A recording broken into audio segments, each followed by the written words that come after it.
break the record. Okay, wacha nishike simu.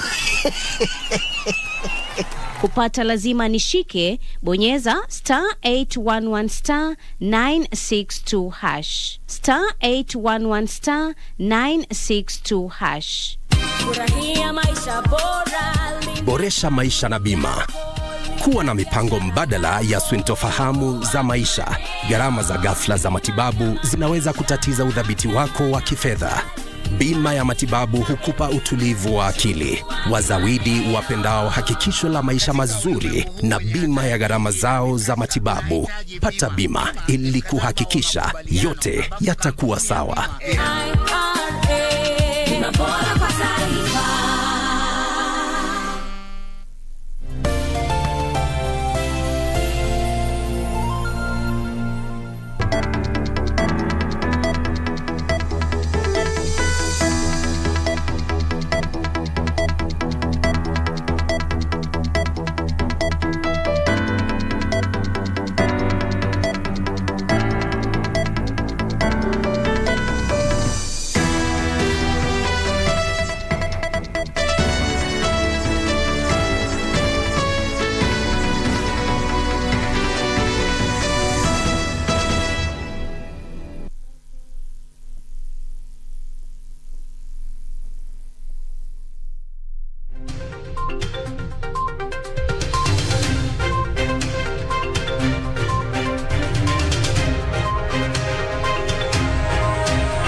Good evening, and thank you for creating time for us tonight. We've got a comprehensive news bulletin lined up for you tonight, as we'll be taking you to different parts of the country to tell you what the Azimio la Umoja One Kenya Alliance and the Kenya Kwanza Alliance were up to on the campaign trail.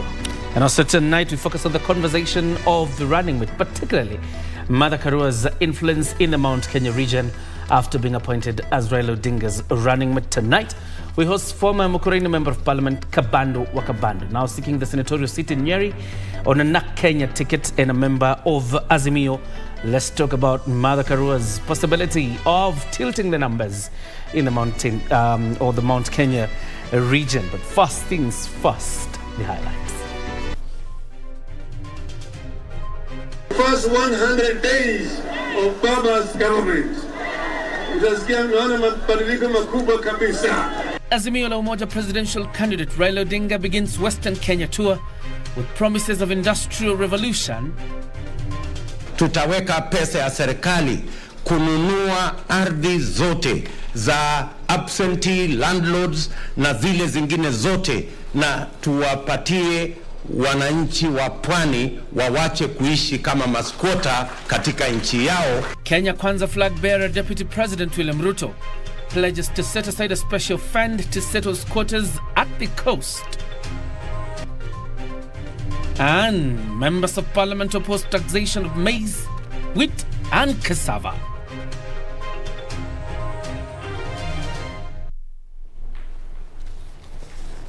And we begin straight away. My name is Serfine Achieng, and our sign language interpreter tonight is Lensa Odingo. And my name is John Jacob Kioria. Welcome to the broadcast. Azimio la Umoja One Kenya Coalition Party presidential candidate Raila Odinga has pledged a university, a Kenya Medical Training College, better infrastructure, water for residents, and industrial revolution for Vihiga County if he's elected as president. Speaking on day one of his Western Kenya tour, Raila urged voters in Vihiga to elect him president, promising to uplift the lives of residents and engineer development in the region.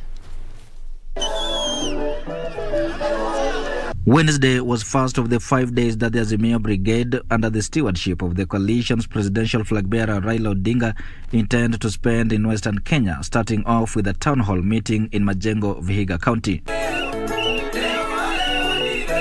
It was here that the DAP-affiliated leaders asked the ODM chief to put his Azimio house in order amid claims that some political parties under the Azimio One Kenya umbrella were being taken for granted. We want to be involved fully in everything that is happening in Azimio. As other parties, unapotembea jua ya kwamba uko na UDP, uko na DAP, uko na KANU, uko na Jubilee, wote ni watoto wako. You must treat them equally. Representatives of various groups in the meeting, including teachers' unions and the clergy, used the opportunity to lobby for their interests, even as they vowed to vote for Odinga in the August polls. Baba, Rais wa tano, nataka nikuambie watu walemavu tunataka nafasi yetu katika serikali yako. In response, Odinga promised an inclusive government where the interests of every Kenyan will be catered for. The former Prime Minister said he will implore President Uhuru Kenyatta to issue Kaimosi Friends College a university charter. Nataka kuambia nyinyi kwamba kabla Uhuru hajatoka kwa ofisi, atakuja hapa kupeana charter. Kila mtoto ambaye amezaliwa katika taifa letu, hata kama wazazi hawana pesa, atapata fursa sawa ya elimu, kuanzia nursery, kuingia primary, kuingia secondary, kuingia tertiary, mpaka chuo kikuu. Odinga thereafter led the Azimio Brigade in campaign stopovers and rallies across Vihiga County, where he promised more goodies for the locals. The first 100 days of Baba's government, utasikia mnaona mabadiliko makubwa kabisa. Hawa mama naona hawawezi yote, utakwenda kando. Sawa. Area leaders ruled out the prospects of Musalia Mudavadi and Moses Wetangula of mobilizing 70% of the Western vote for William Ruto. Serikali ya nusu mkate Western tulipata mawaziri wengi sana kutoka kwa Raila Amolo Odinga. Kweli si kweli? Mulisikia akitupa masharti yoyote? Sisi watu wa magharibi mwa Kenya, kura yetu yote tarehe 9 mwezi wa 8 tuweke kwa Raila Amolo. Waluya tumeamua raundi hii tunapea Raila afunge bao. Mara ya mwisho Raila awe rais. Lazima tumpatie hii kura, tumpatie vile tulikuwa tunampatia, hata tuzidi hapo. Ndio sisi tukue ndani ya serikali vile tayari tumeanza kuwa ndani ya serikali. Raila Odinga's running mate Martha Karua said her nomination is a win for all women in the country. Na hata ingawa niliwania kiti ya urais 2013, wakati huo matumaini ya wengi haikuwa juu, sababu ilikuwa ni vigumu sana kumaliza nikiwa mshindi. Lakini sasa tukiungana na ndugu yangu, na hii nafasi nimepatiwa si yangu, hii ni nafasi yenu wa mama. Speaking at the Garissa University on Wednesday during the celebration of Maendeleo ya Wanawake 70th anniversary, Karua said that through her, women will have an opportunity to address their issues at the national level. Odinga says that his path to the presidency has never been so clear and that the Mulembe nation should not give up on him. Tomorrow, Odinga will be leading the Azimio Brigade in yet other political engagements in Busia County. Wycliffe Okech, Prime Edition, Vihiga County. In Kenya Kwanza, Deputy President William Ruto has pledged to set aside a special fund for resettlement of squatters if he is elected president. Speaking during his tour of the coastal region, Ruto assured residents that land matters will not be a political bargaining chip under his government. Ruto held an economic consultative meeting with leaders, professionals and traders from Mombasa County, where he outlined his agenda for the country through his bottom-up economic model. Deputy President William Ruto continued with his tour of the coastal region Wednesday. Speaking at Mbaraki Sports Club grounds, Ruto termed the opportunities in the blue economy and value addition initiatives as part of the sustainable ways to create jobs for the youth. Katika mambo ya blue economy ambayo itahakikisha kwamba tunafanya ile processing, na harakati hiyo yote ni katika ile mpango ya kuzalisha nafasi ya kazi ili vijana katika kaunti hii wapate ajira, wajisimamie na watusaidie kujenga taifa letu la Kenya. Wako na wao katika mkutano kama huu. The Deputy President promising to return major port operations back to the coastal region as part of his plan to boost the economy. And with land being an emotive subject in the coastal region, the DP promised to set aside a special fund to purchase land and resettle squatters in the region if he succeeds in his State House bid. The DP also toured parts of Kilifi County, where he fancied the chances of the Kenya Kwanza in the region. Tutaweka pesa ya serikali kununua ardhi zote za absentee landlords na zile zingine zote, na tuwapatie wananchi wa pwani wawache kuishi kama maskota katika nchi yao miaka 50 baada ya sisi kuwa taifa huru. Meanwhile, ANC party leader Musalia Mudavadi and his Ford Kenya counterpart Moses Wetangula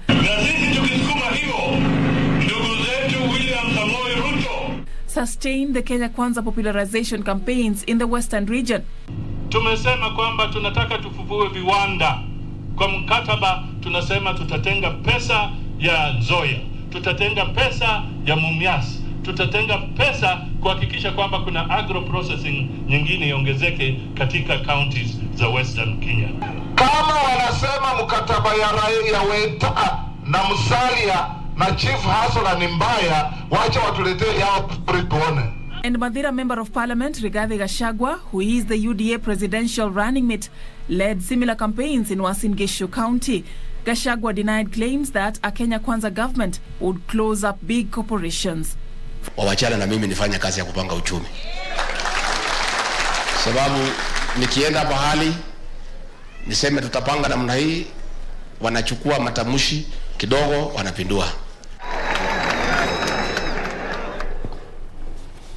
Now, more on politics. The High Court has barred the Independent Electoral and Boundaries Commission, IEBC, from clearing Kiambu United Democratic Alliance senatorial aspirant Karugo Wathang'wa to run for elective office until a case filed challenging his suitability to vie is heard and determined. Justice Anthony Murima in the ruling further referred the matter to the Chief Justice to make a determination on the matter alongside other related cases. Karungo Wathang'wa's successful impeachment while serving as Sports and Youth CEC in Kiambu County formed the grounds for a petition seeking to have him blocked from the senatorial race. The High Court now directing the Independent Electoral and Boundaries Commission not to clear him to run for any elective seat until a case on his eligibility is determined. In a petition filed by Kevin Joy Wangari, Justice Anthony Murima further referred the matter to the Chief Justice, who will make a determination on the matter alongside other related or similar cases. For Prime Edition, I'm Gladys Mongai. In a related matter, Chief Justice Martha Koome is expected to give direction on two petitions that have been filed to bar former Nairobi Governor Mike Sonko from vying in the Mombasa gubernatorial race. Two petitions were filed separately before a Mombasa High Court, one by Mombasa residents and the second one by 3 civil society organizations. In the first petition, which was filed on April 25th, two Mombasa residents, Ndoro Kayuga and Jojo Dhiambo, had sued to block Sonko from contesting. The two argue that the former governor was removed from office for contravening Article 75 of the Constitution by behaving in a manner that demeaned the office of a county governor. On April 27th, Kayuga, however, withdrew from the case, saying it has taken a political trajectory rather than being legal. Odhiambo, however, said he will continue with the matter. On Tuesday, Mombasa High Court Judge John Mativo allowed Odhiambo to continue with the case despite Kayuga's withdrawal. In a separate case filed by Transparency International, Kituo cha Sheria and Haki Yetu, the trio also argued that Sonko had violated the Constitution. Kesi yangu iko before Justice Mativo. Judgment ya ile kesi ya kwanza iliwekwa na wanaharakati ilikuwa ifanyike jana. Ikasemekana itafanyika baadaye. Bado kuna kesi nyingine pia wanaharakati wameniwekelea ya kutosimama na inaendelea Jumanne. The organizations said Sonko should not be allowed to contest for any seat. Justice Mativo, who was today expected to issue orders on the two cases, said he couldn't issue further orders on the matter since it is now with the Chief Justice office. The CJ is now expected to constitute a 3-bench judge to hear the matter. The cases are expected to be consolidated into one, since they are all challenging Sonko's chance of being allowed to vie. Michael Mondiga for Prime Edition, Mombasa County. Now, moving on, members of parliament tore into each other on Wednesday as they engaged over National Executive's failure to appoint a substantive secretary to the cabinet who is supposed to chair the assumption to office of the president. While MPs allied to Azimio la Umoja One Kenya coalition party supported the response by chairperson of the Justice and Legal Affairs Committee, Muturi Kigano, that the position was being held in acting capacity by the head of public service. Those allied to Kenya Kwanza felt the executive had failed to provide reasons for leaving the crucial office vacant.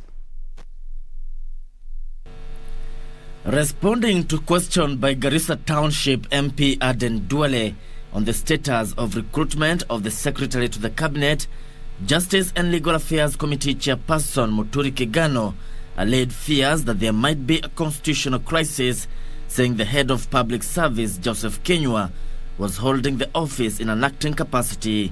The head of civil service stated that he has been discharging the functions of the secretary to the cabinet from September 2013 to date, as there is no substantive holder of that office. This is premised on Article 259(3). MPs allied to Kenya Kwanza Alliance, unsatisfied with the response of the government, argued the executive was not following the law. These issues have not been canvassed and it's illegal. And Mr. Speaker, it is not whether it was 2013 or 2014. The head of public service cannot replace Article 154 of the Constitution that establishes the secretary to the cabinet. Should there be no chair? Should there be somebody else? Because the head of the public service has been acting, which we think it is contrary to the Constitution. Should there be anybody else acting in that capacity?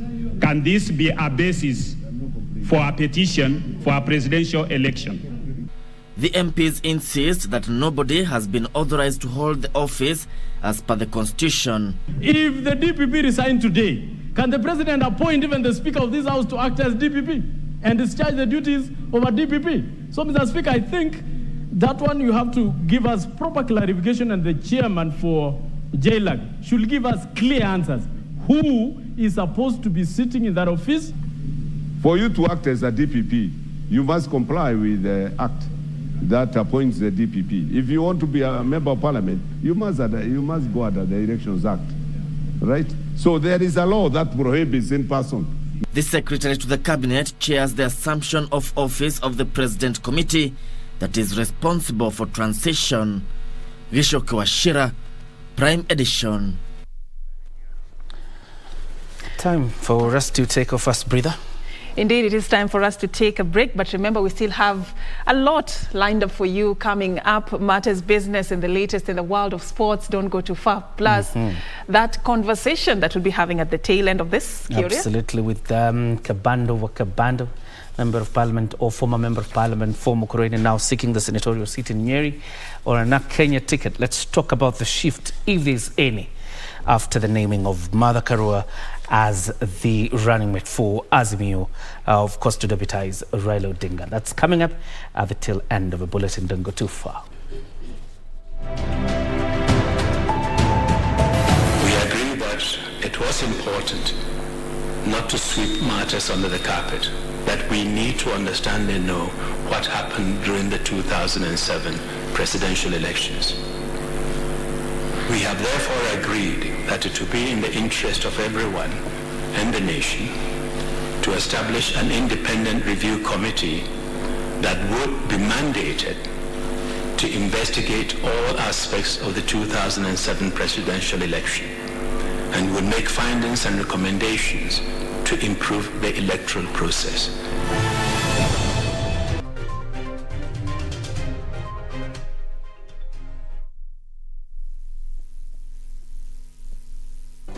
Do you have a news story to share with KBC? Get in touch swiftly on email news@kbc.co.ke or call 0723-892-654 or 0734-780-124.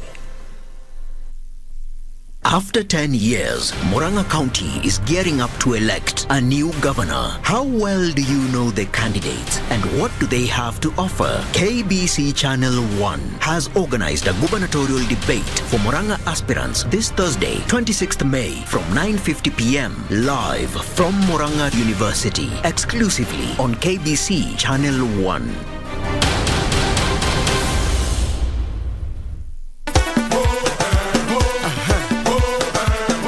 Tarehe 28 Mei, barabara zote zinaelekea Harris Tavern, Nairobi. Manake kutakuwa na kongamano kubwa sana la rumba siku hiyo. Kikosi kizima cha Bridge Over Congo kimeandaa tamasha kali sana kwa nyinyi wapenzi wa muziki wa rumba. Oh yes, there will be lots of fun. Talk of nyama choma, lots of drinks, lots of giveaways from KBC, and not forgetting to mention rumba music with DJ Walter. Oh, and did I mention that there'll be free t-shirts for the first 100 people. Nitakuwa siku hiyo. Tafuta sheri. Kama una sheri, omba sheri. Nitakuwa your host Simeon Mfumu with my running mate Winnie Marie-Jose. Yay!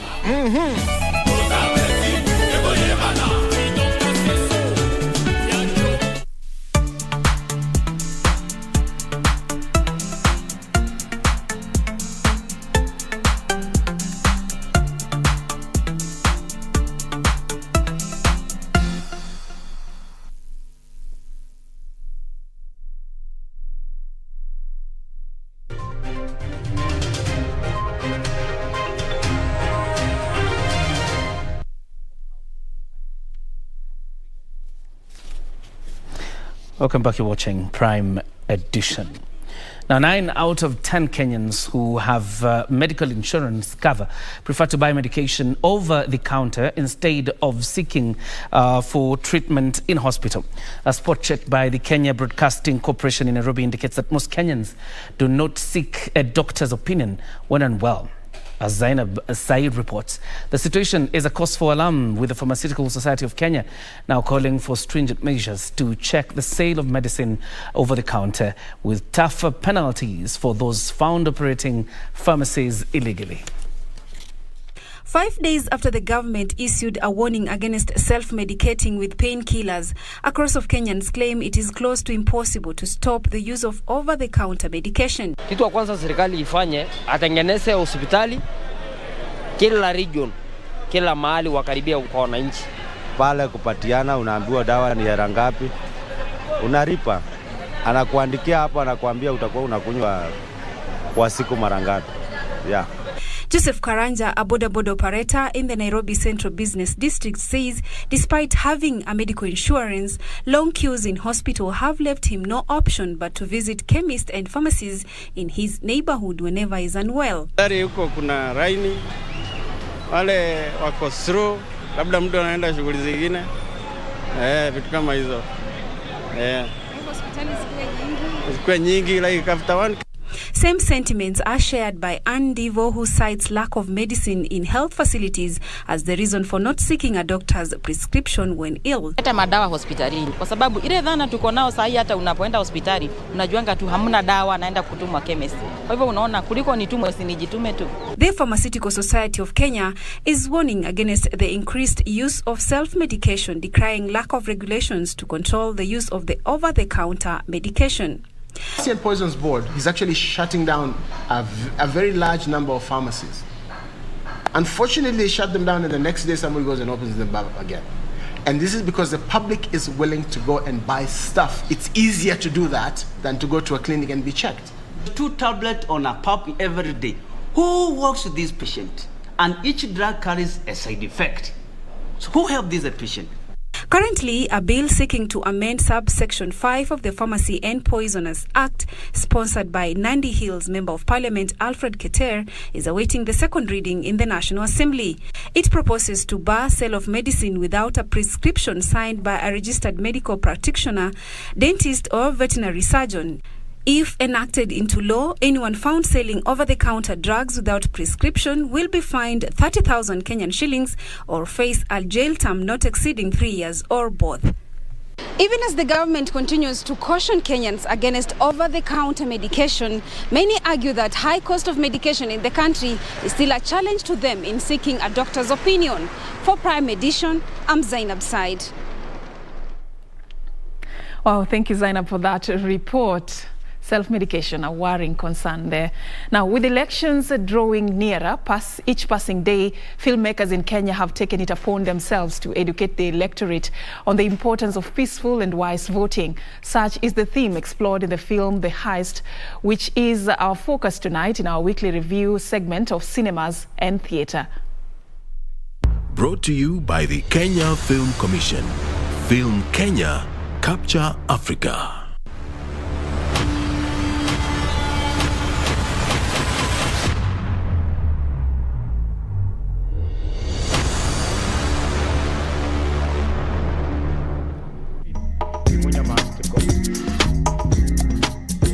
The Heist is a short film that depicts how political leaders get involved in the show of might. It's a political thing, so it was about three politicians who are stealing everything from Kenyans. So the whole idea behind it was also to remind the Kenyans that what has happened in the past, like, we shouldn't forget about it.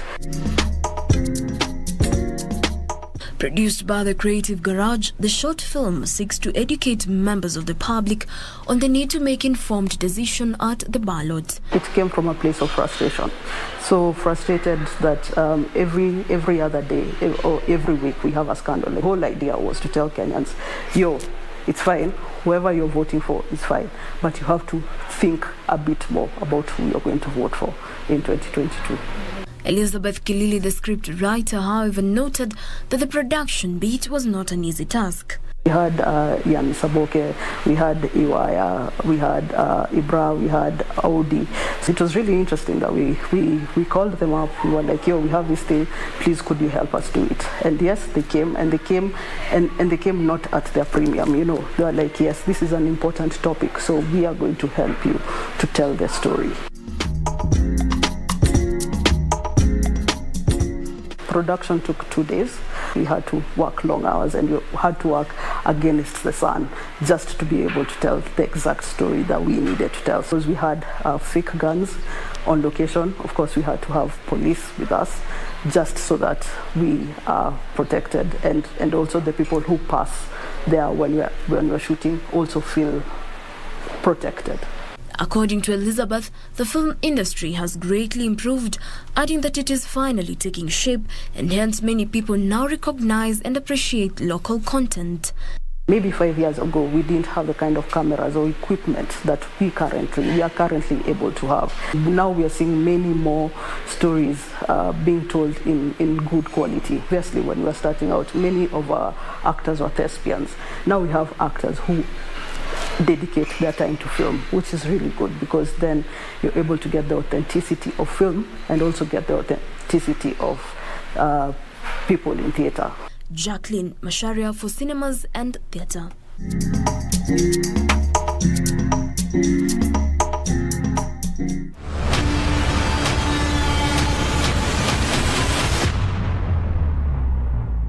Cinemas and Theatre.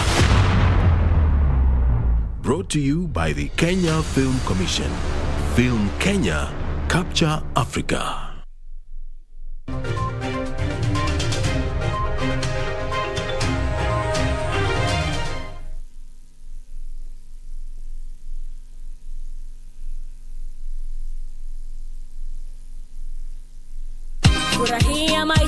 Boresha maisha na bima. Maisha hayatabiriki, huenda kukawa na panda shuka. Iwapo utashindwa kulipia bima yako malipo ya kila mwezi, usiwe na wasiwasi. Zungumza na kampuni inayokupa huduma za bima ili ubadilishe bima yako kuwa bima iliyolipiwa tayari. Hutahitajika kuendelea kulipa malipo ya kila mwezi, japo kampuni inayokupa huduma za bima bado itawajibika kukulipa faida unayostahili katika chaguo hili. Pata bima ili kuhakikisha yote yatakuwa sawa.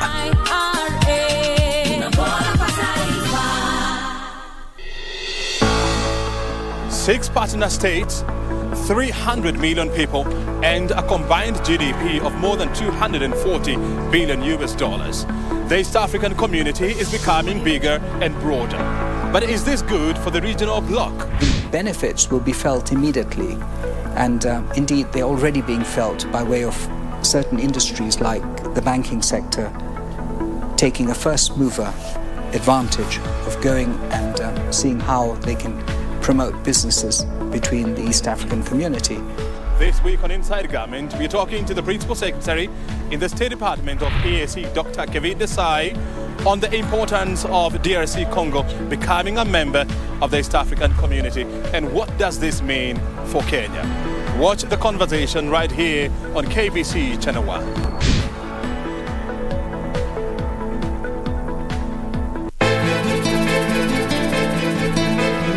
Ni Maya tena? Hapana, si Maya. Unajua once wapenzi wawili wakifanya kazi pamoja, kunakuwa na challenge nyingi sana.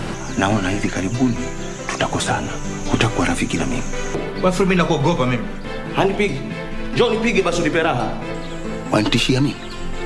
Wewe wanitishia mimi? Kumbe wewe utishika.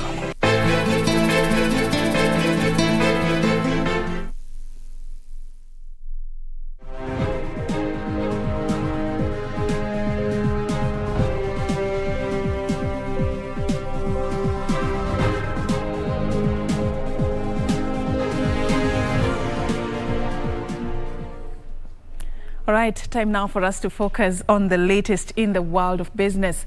Members of Parliament have unanimously opposed recommendations by the National Treasury Cabinet Secretary Ukur Yatani to tax basic commodities such as maize, wheat and cassava flour. Led by Member of Parliament for Kitui Rural, David Mwalika, the lawmaker said Kenyans are choking under the rising cost of living and pending bills, hence the need to cushion the mwananchi.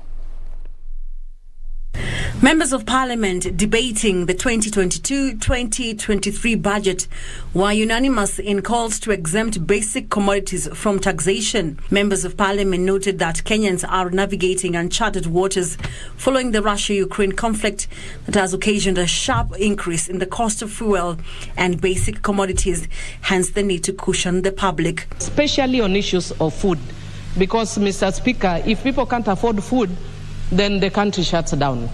These are essential commodities which we should not actually impose VAT on. There had to be fund set to mitigate against these high cost of living. Legislators said Kenyans are yet to recover from the COVID-19 disruptions, hence the need to amend the tax measures as well as budgetary allocations in this year's budget towards reducing the cost of living instead of exacerbating the situation. This pandemic has caused loss of jobs, this pandemic has caused loss of income, this pandemic has caused loss of lives, and every single day Kenyans are battling. Look at these budget estimates, Mr. Speaker. We need to consider some of the key drivers of this budget. They said the government should focus on reducing or clearing pending bills, completing stalled or ongoing projects, as well as debt servicing. We need to finish all the roads and pay all the suppliers. We have to do something about the pending bills. Let's take it very, very seriously. The issue of unpredictable weather conditions and crop insurance initiatives also came out prominently in the debate, as legislators noted that more funds should be allocated to cushion farmers from the adverse effects of climate change. We should have a factor, insurance, so that the farmer is assured of what to do, what will happen if he fails to get the yield as he's supposed to get. We have not even said what we are doing about the drought and people who are losing their livestock. Mr. Speaker, we need to put a fund aside for that. Now to the coffee sector. Agriculture Cabinet Secretary Peter Munya insists that the national government should reserve the right to license coffee value chain players, differing sharply with the Senate that wanted the role to be performed by county governments. Munya says the Agriculture and Food Authority should continue licensing coffee marketing agents, as county governments are tasked with only marketing the coffee. The Senate last week rejected amendment to the coffee bill by the National Assembly, noting that most of the contentious issues had been watered down.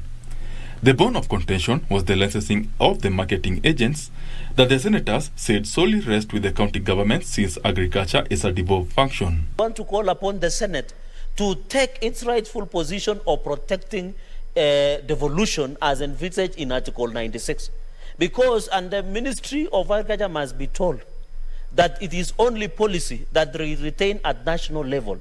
Any other part of implementation must be given to counties to do that, and such as license. After they found their own market, then the ministry has been, and that is why they want to reverse these things, that they have been putting barriers to getting them get direct licenses to export their coffee to wherever they want. And today, Agriculture Cabinet Secretary Peter Munya says licensing of marketing agents and other value chain players is a national government function, and the devolved units are only allowed to market coffee grown in their counties. But licensing somebody who is going to buy and sell cannot be a county function. Cannot be, because it's trading. So when people don't understand that difference, you read the word marketing, then you confuse it with having delegations to go out there and market. You miss the point. Despite this, the Presidential Coffee Subsector Reforms Implementation Standing Committee insists that the licensing of coffee marketing agents rests with the Capital Markets Authority, a recommendation that has been dismissed by Munya. Trading, you're trading a commodity that is not yours, okay? So that level of transparency is very, very important, because the exchange is where the price discovery is seen. So under the current regulation, the CMA has that role. Coffee could become one of Africa's high-value crops after coffee-producing countries on the continent signed an agreement that will see coffee ingrained as a key trading commodity by the African Union. Coffee is strategic. Coffee impacts our economies. It's the second largest traded commodity, and therefore must be given that attention. Benson Rioba reporting for Prime Edition. Now, moving this forward, all public institutions are required to report the progress of their technology facilities in adherence to the newly mandated ICT accessibility standard. The assessment will gauge their ability to cater for people with disabilities. Public Service Cabinet Secretary Professor Margaret Kobia says it is essential that people with disabilities are not excluded from digital services and opportunities availed by the government.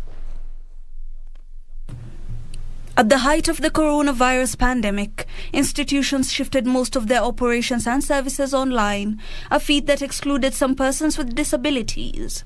To address this discrepancy, Kenya has become the first country in Africa to implement a digital accessibility standard, streamlining technology devices and facilities to meet the needs of persons with disabilities. All ministries, departments, and state agencies are mandated as part of their performance contract to report on the progress made in the disability mainstreaming in their respective institutions. Of course, this standard will be implemented by our partners, by our parastatals, the ICT Authority, as well as the Communications Authority.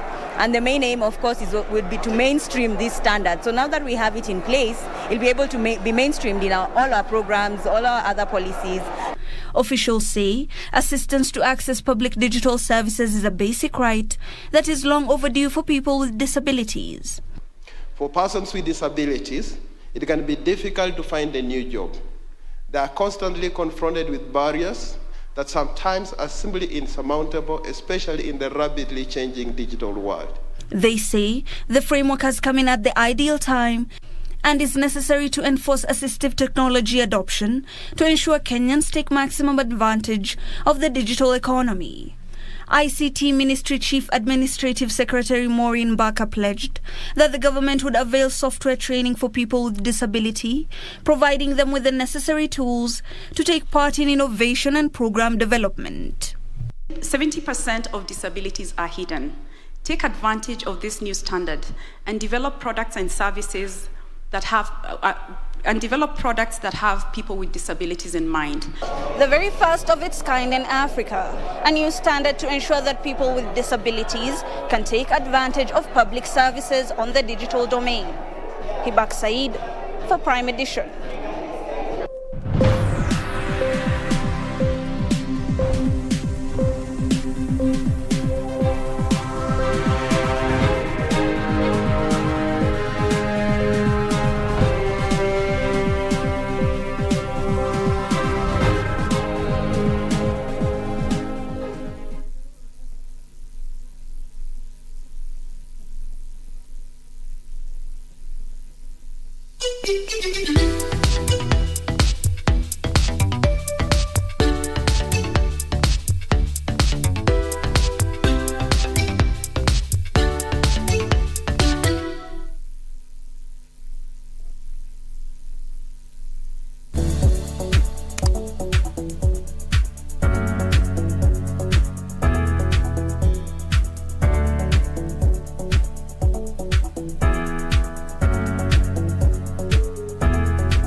Thinking of you.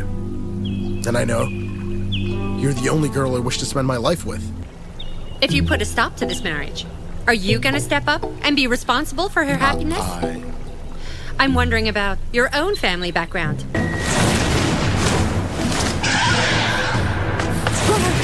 Let's go! What kind of nonsense is that? Have people been gossiping? Is it just gossip? 都是家乡。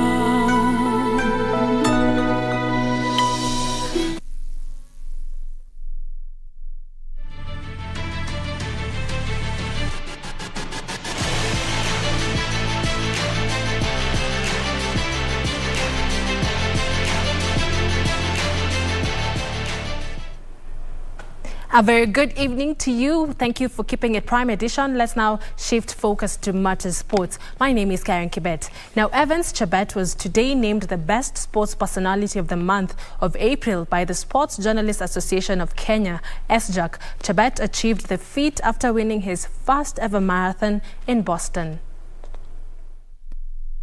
Boston Marathon champion Evans Chebet was today rewarded for being the best sports person of the month of April. Chebet achieved the feat after winning the Boston Marathon in a time of 2 hours, 6 minutes and 51 seconds, beating compatriots Lawrence Cherono and the then defending champion Benson Kipruto. Kama ya juzi nilikuwa nimejiandaa sana. Sasa nilikuwa najua kiwin Boston ni race kubwa na china yako inaenda juu. So nilikuwa nimejiandaa sana kwa sababu nilikuwa najua kuna wenye wamekimbia kuniliko kama Lawrence, Kamworor na Ethiopians. So mimi pia nilikuwa nimesema nikishinda hii race pia china yangu itaenda juu na nitajulikana sana. Chebet beat a strong field of athletes nominated for the April Award, including Boston Marathon women's winner Perez Jepchirchir and rally star Karan Patel, who won the third round of the 2022 FIA African Rally Championship from start to finish. To all sportsmen and women in and out of this place, there is a brighter side waiting for you to show up. Find your limits and dare to blow past them. As LG Electronics East Africa, we commit to being present to support you through SJAC and ensure that you break the barriers and lift the trophy. Also in the list was Maureen Chepkemoi, who destroyed the course record at the 75th edition of the Netherlands Marathon. The 5 gold medalists for the Kenya team hit squad at the Africa Zone 3 Boxing Championship in Congo were also nominated for the April Award. They were Teresia Wanjiru, Evelyn Akinyi, Elizabeth Andiego, David Karanja and Shafi Bakari. Congratulations, Evans Chebet. Thank you, Barkley, for that report. Now, moving on, the various sports disciplines that will represent the country in the 2022 Commonwealth Games in Birmingham, United Kingdom, reported in residential camp early this week.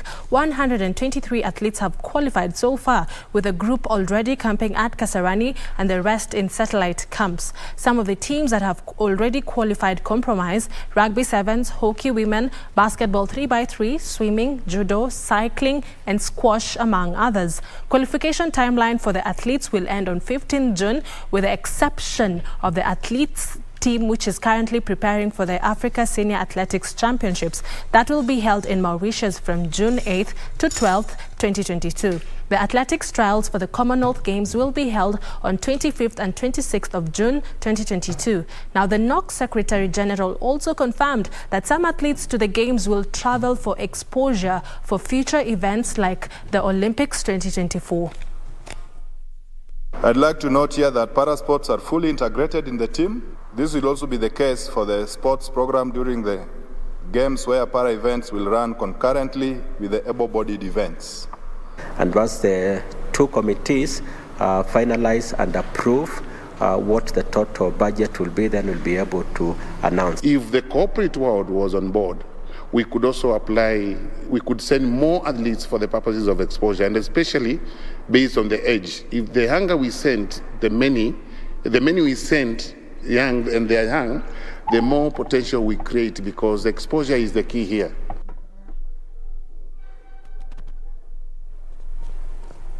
And finally, British #1 Emma Raducanu was unable to capitalize on a one-set lead as her French Open debut ended with defeat in the second round.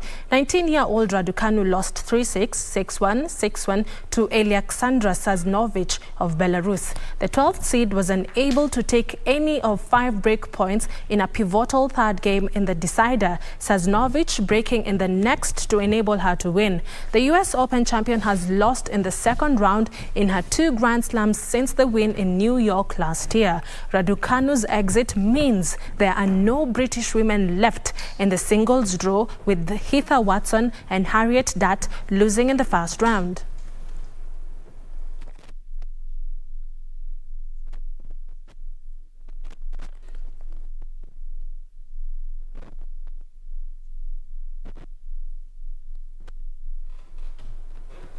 And that's your sports. Don't touch that dial, because right after this break, Kioria will be back with an amazing interview on Extra Mile. My name is Karen Kibet. Bye-bye.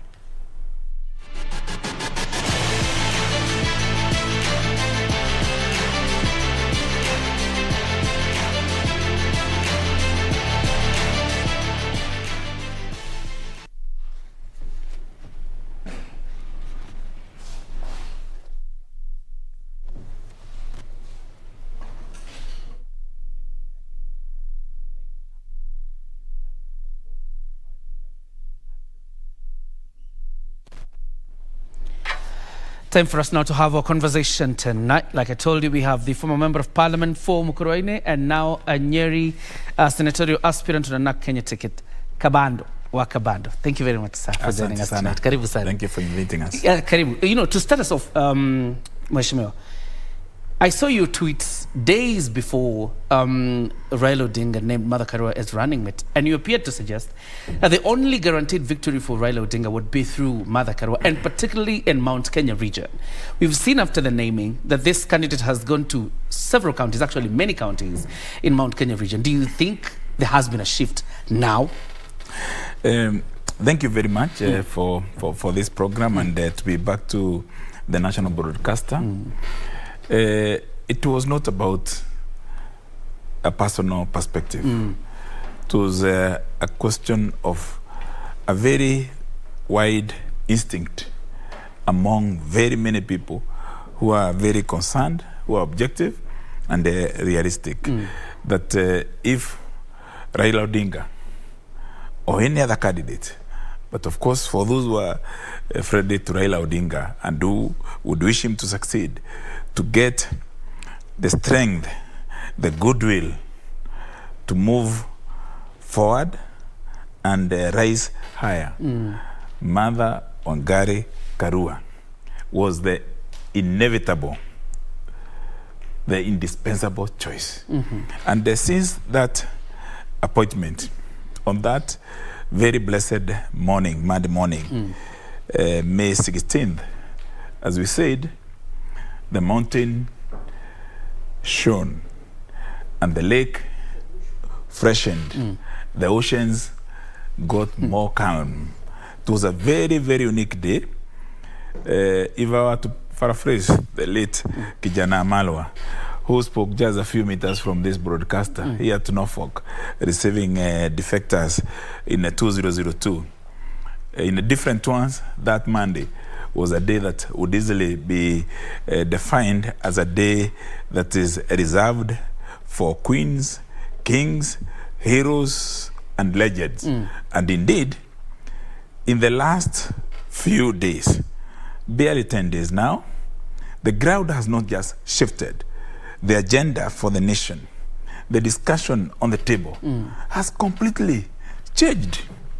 Politics of decency, issues, matters of integrity, questions of non-violence, persuasion to the people, the subject of gender parity and gender equity and equality, and more importantly, the question of political trust has been brought forward and easily exemplified in Mother Wangari Karua's position as the blessed one to deputize Raila Amolo Odinga. I'm telling you, and those skeptics, those who may be doubting Thomases, may want us to say something else.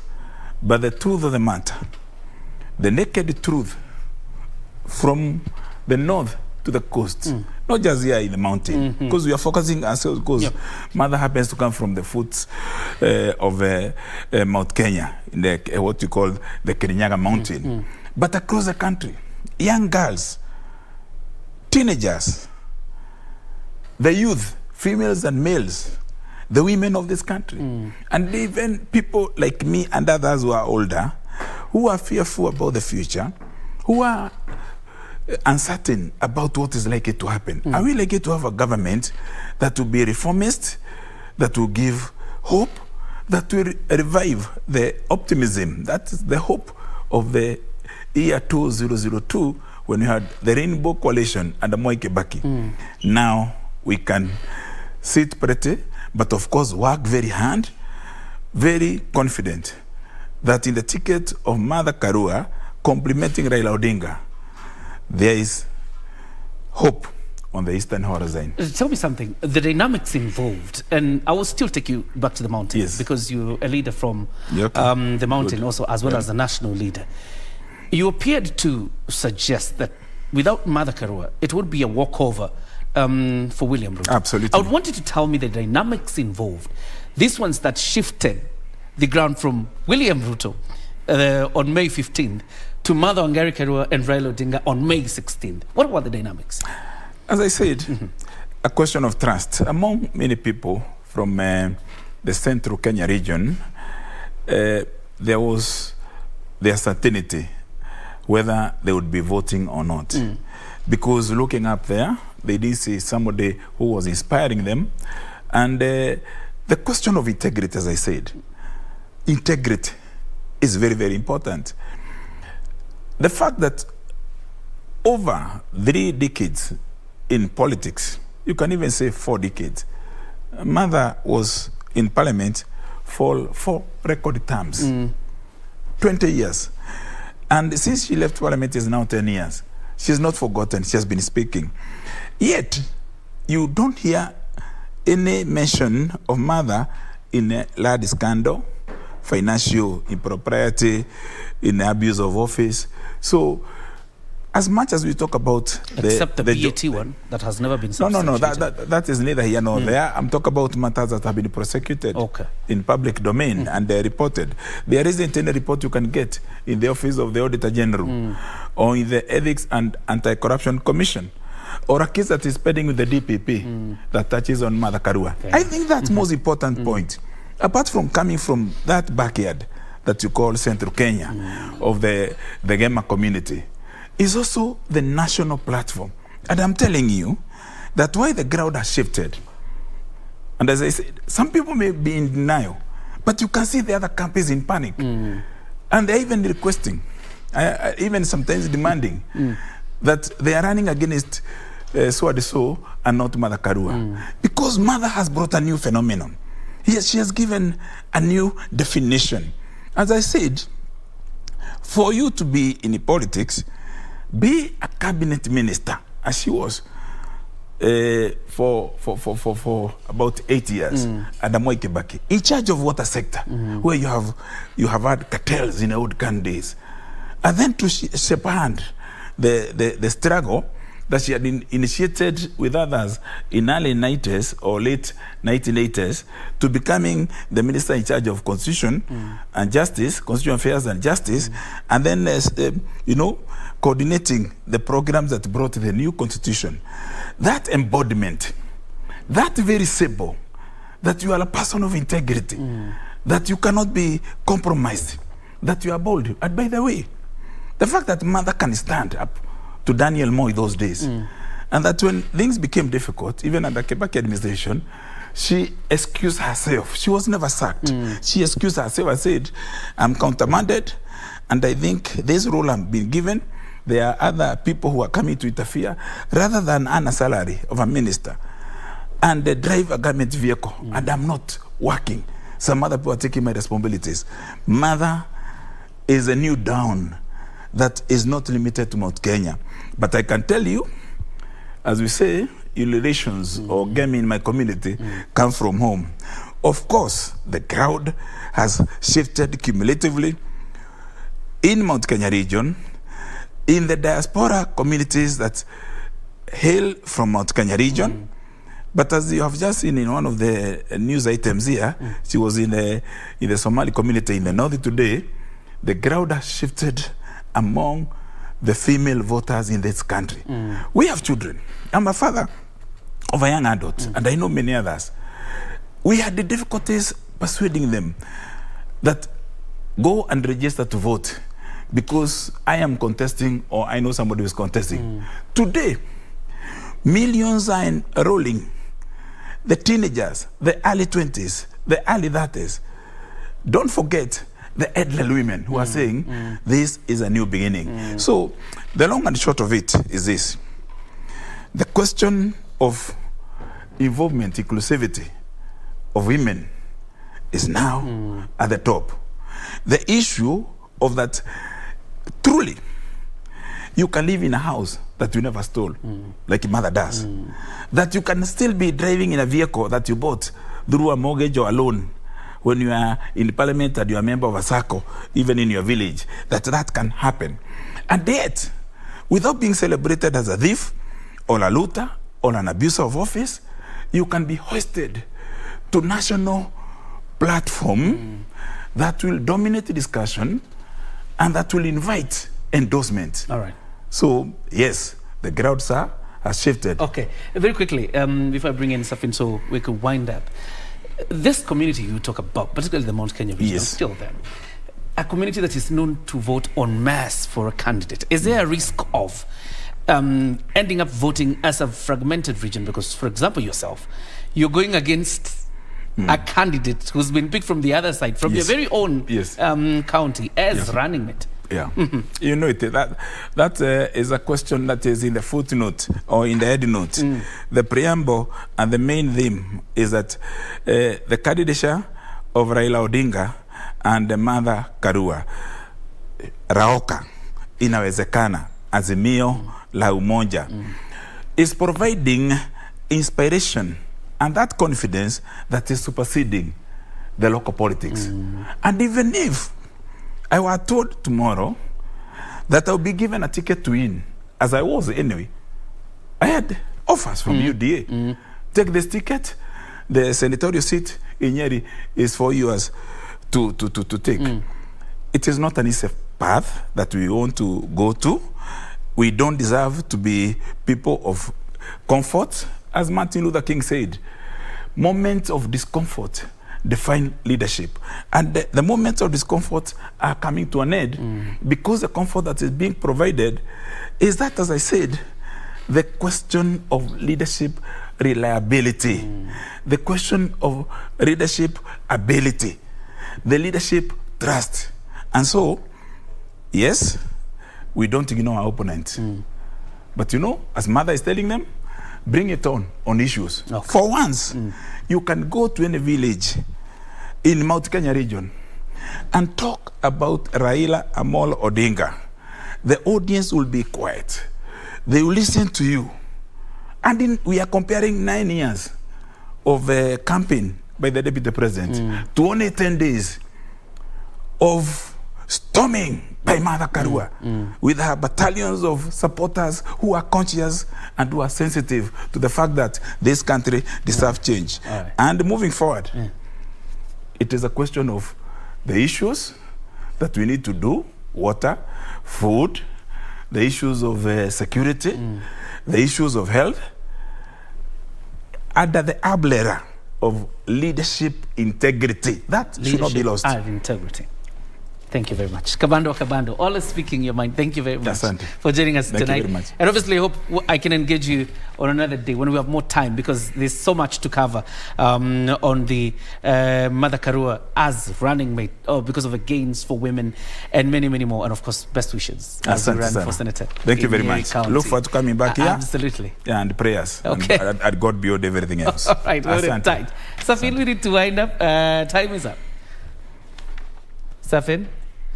All right. Yeah. Great conversation there you've had with Mheshimiwa. The ground has shifted. The ground has shifted. All right. Peter Wanjala, the Wanjala family has been watching from Bungoma. Lazaro, Kevin, Ruth, Rose, and Peter. Peter says, great conversation, Kioria. Thank you so much for watching tonight. That has been all we had for you. We appreciate your time. My name is Serfine Achieng Oma. And my name is John Jacob Kioria. Have yourself a fantastic night. And of course, good night from Senator Kabando. Thank you. Thank you.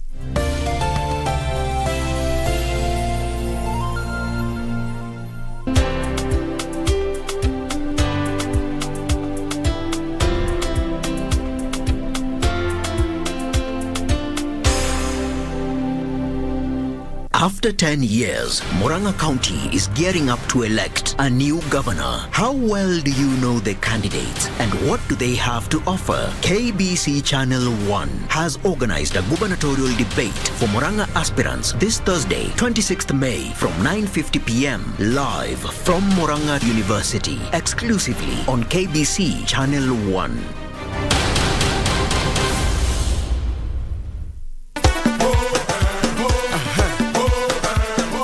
Tarehe 28 Mei, barabara zote zinaelekea Harris Tavern, Nairobi. Manake kutakuwa na kongamano kubwa sana la rumba siku hiyo. Kikosi kizima cha Bridge Over Congo kimeandaa tamasha kali sana kwa nyinyi wapenzi wa muziki wa rumba.